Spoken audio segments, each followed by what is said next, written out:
Plus le regroupement de communes est grand, plus les moyens sont importants pour mener à bien les projets. Bar-sur-Seine est au cœur d'une intercommunalité qui doit se construire autour de 31 communes. 31 communes de Vaud à Fouchères, passant par Celles-sur-Ours, Bar-sur-Seine bien sûr, ou encore Mussy. Pour le maire Barcé-Canet, cette intercommunalité est une chance pour sa commune, mais aussi pour toutes les autres.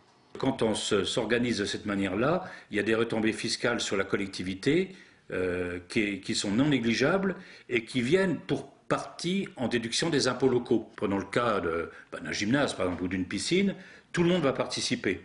Mais l'investissement qui va être fait au niveau de la communauté va permettre des retombées fiscales de l'État qui vont venir en diminution des dépenses qu'on a faites. Mais ce n'est pas des dépenses qu'on va prendre totalement sur le budget communal. Donc on a intérêt à en profiter. Et on n'est pas sûr que ça dure. C'est-à-dire que quand tout le monde va être en communauté de communes, il n'est pas évident du tout que l'État continue à faire des retombées fiscales à partir du moment où tout le monde sera équipé.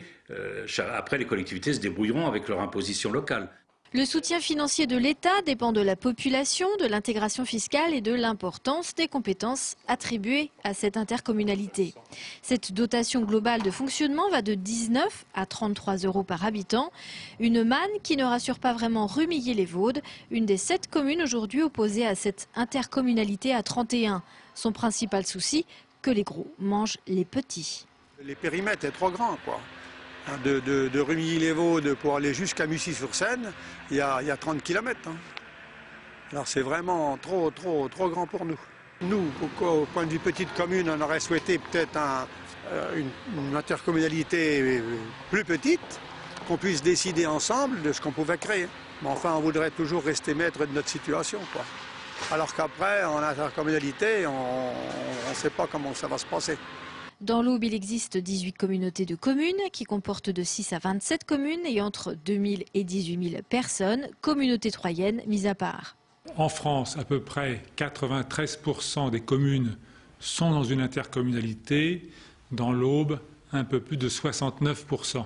Ce retard fait qu'il est absolument essentiel de compléter ce maillage du territoire.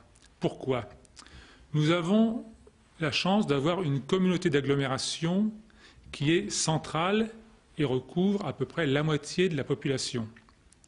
Il est important qu'il n'y ait pas de décalage entre le développement de cette communauté d'agglomération et le reste du territoire. Et il est important aussi qu'il n'y ait pas de décalage au sein de la partie la plus rurale de l'Aube entre certaines parties et d'autres. L'intercommunalité peut se voir comme un échelon entre la commune et le département, une union qui fait une force. Dans tous les cas, l'intercommunalité autour de Bar-sur-Seine devrait voir sa situation réglée au 1er janvier 2010, dans 3 mois.